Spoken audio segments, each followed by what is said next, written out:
Hi, it's Lucy, and today I'm here to do my mid-year book freakout tag. I normally do this every year, except I skipped last year because I wasn't really posting videos, but we're back, baby. When I do this tag, I actually combine the mid-year book freakout tag with the mid-year check-in tag. They were created by Ellie Jane and Chammy and Harriet Rosie and Dane Reads, respectively. First question, how many books have you read so far this year? So far, I have read 12, which is a much lower number than I've stated in previous mid-year book freakout tags, but I am reading less these days, and that's just how it is. I am trying to get more back on track, and this is definitely more on track reading than I was last year, at least. And this is about halfway to my goal. I set my Goodreads goal at 25 this year. I don't think I ever stated that on this channel, actually, because I didn't do a goals video or anything. But yeah, my Goodreads goal is 25 this year. I've read 12 so far, so I'm right where I want to be. Mostly, I'm in the middle of 3 books also, so that could change to 13 at any point in time. The best book you've read so far in 2023, The Anthropocene Reviewed by John Green. This is a collection of essays by John Green, who I'm sure you know by now, and I gave this 5 stars. I think this is the best book he's ever written and maybe will ever write, which is maybe a controversial opinion to be this is a book I love.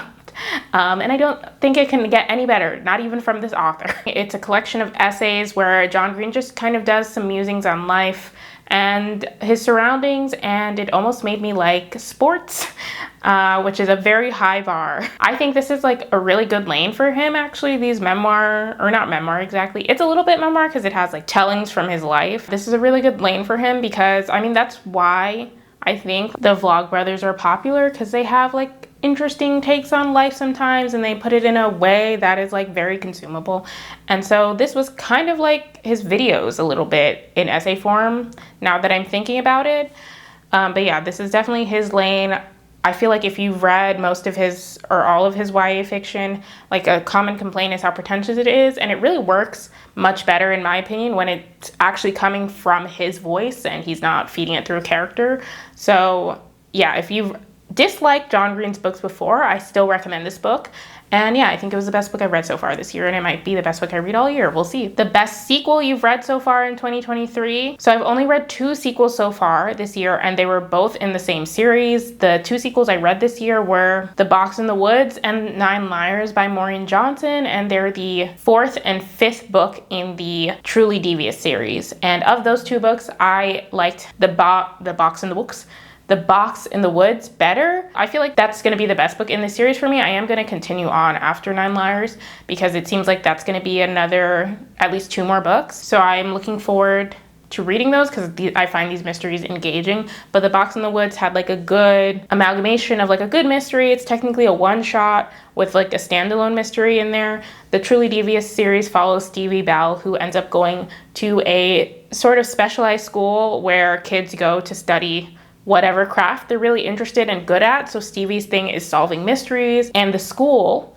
has its own big mystery where the creator of the school's wife and child went missing, and the only clue that was left behind was this letter signed by Truly Devious. That's how the first book takes off, and the first 3 books deal with that. And this 4th book, The Box in the Woods, is a one-shot after that where Stevie and her friends end up going to a summer camp to solve a different mystery, and I just found that really intriguing. I like the characters better in this one. I find the romance in this series really annoying, maybe because I'm a little older, but in this one I found it to be less unbearable. And it might have been just the book itself. It might have been that I was a little further removed from the romance because it had been a while since I read the 3rd book.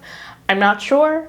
But yeah, that's my best sequel of the year so far. My biggest disappointment, I actually don't have one for this prompt this year. Nothing I've read so far this year has gotten below 3.5 stars, so thanks for that. That's one benefit, I feel of reading less books. I feel I'm picking up more books that I think I'm going to enjoy more, I guess. The biggest surprise, The Appeal by Janice Hallett. I didn't expect to enjoy this as much as I did, hence why it's biggest surprise. This book follows the members of a local community theater group that get caught up in an appeal, which I guess is what England/the UK calls fundraisers, because that's what I would have called it, I guess. But this appeal/fundraiser is for the granddaughter of the director of the play who is diagnosed with a rare cancer. So they set up this fundraiser because the only treatment is this very expensive experimental one. But after tensions rise when some people have questions about the treatment and the fundraiser, someone is found dead and an arrest is made. I think what made me really enjoy this story, other than the fact that I do feel like I am in like my mystery reading era,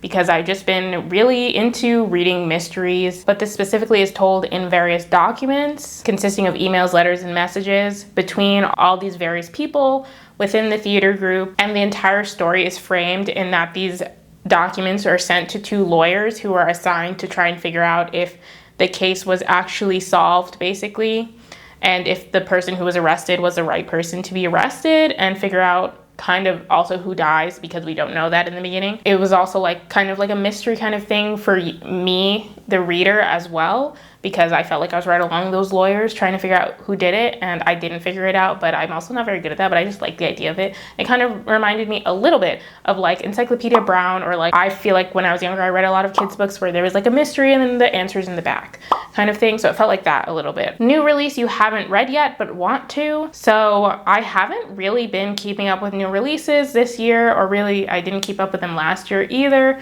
and that's just where I'm at in life. I think I haven't been like putting in a lot of requests on NetGalley, or any at all, especially because I'm not reading as much. So I don't really feel like I have the time to read new releases when I have so many books on my shelves anyway, and I'm not reading that much. So there's one that I kind of just will put on this list because of what I just mentioned. So there's one that I guess I would like to read pretty soon, although I have a couple of other books I would like to read before it, and that is The Mysterious Case of the Alperton Angels by Janice Hallett.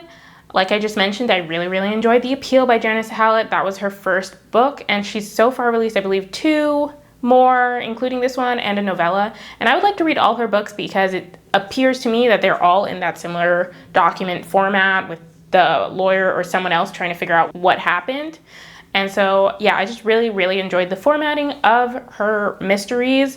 So I would like to read all her books, and this was the most recent release. I believe it came out in January. What genre have you read most this year? Fantasy is my first most read genre at 4 books, and then mystery is second at 3 books. And not a genre exactly, but just an interesting fact, the majority of my reading this year has been adult books, which is definitely a change from previous years. That might also have something to do with why I'm reading less, although not really quite as much less. But yeah, I just thought that was an interesting factoid if you want to know how my reading is going. Also, if you ever want to know how my reading is going, you can always check out my Goodreads. I have been much better about keeping up to date, at least on what I'm currently reading, even if my reviews aren't as detailed as they once were. Most anticipated release for the second half of the year. Like I said, I am not keeping up with new releases that well, so I don't really know exactly what's coming out this year. I did do like a cursory search just so I could, be more aware than I have been. And so I have 2 that I want to mention. One that I don't think is getting released this year, but I thought I'd mention it. Children of Anguish and Anarchy, the 3rd book in the Children of Blood and Bone series by Tomi Adeyemi, still has a September release date according to Goodreads, even though there is no cover. It is currently July, so I'm highly doubting this book is coming out in September, much less this year, but it still has that release date on Goodreads. Her website says coming soon. So I don't know, but a book that is definitely coming out this year that I'm looking forward to is Family Lore by Elizabeth Acevedo. This will be her first adult novel. Previously, she's only written YA books, and I've read 2 of them. I've read The Poet X and With the Fire on High, and I've enjoyed them both. I think Elizabeth Acevedo is pretty popular here on BookTube, or at least she was for a while, and so I'm looking forward to her adult book and just see what she has to say in that medium. Family Lore follows the women in various generations in a family who are all hiding their own secrets, and the inciting incident is when one woman in the family, Flor, who can predict the day someone will die, decides to throw herself a living wake, but this confuses everyone in the family because they're not sure if she has seen her own day of death or if she's seen someone else's, and she's refusing to say, and that leads us on this journey of going through all these women's secrets and everything and seeing their connection as a family. So that sounds really interesting. Like I said, I've enjoyed previous books by Elizabeth Acevedo, and I think her writing is really nice and lyrical. So I think that this kind of story lends well to that. Favorite new author, this can be debut or new to you.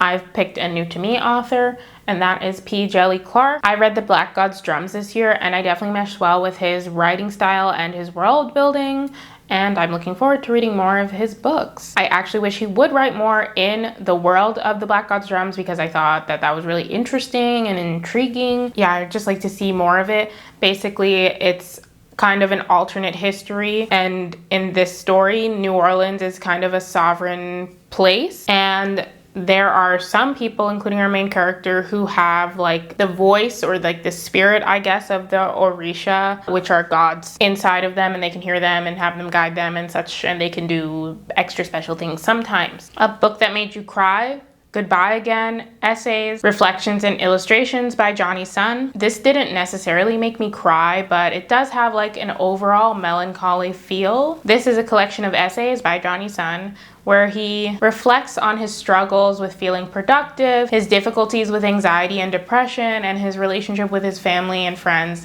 as well as reflecting on some more stuff. And yeah, it just had this like overall melancholy feel that's kind of like, it feels like a rainy day, I guess is how I would describe it. A book that made you happy: Rowing with Several People Are Typing by Calvin Kasulki.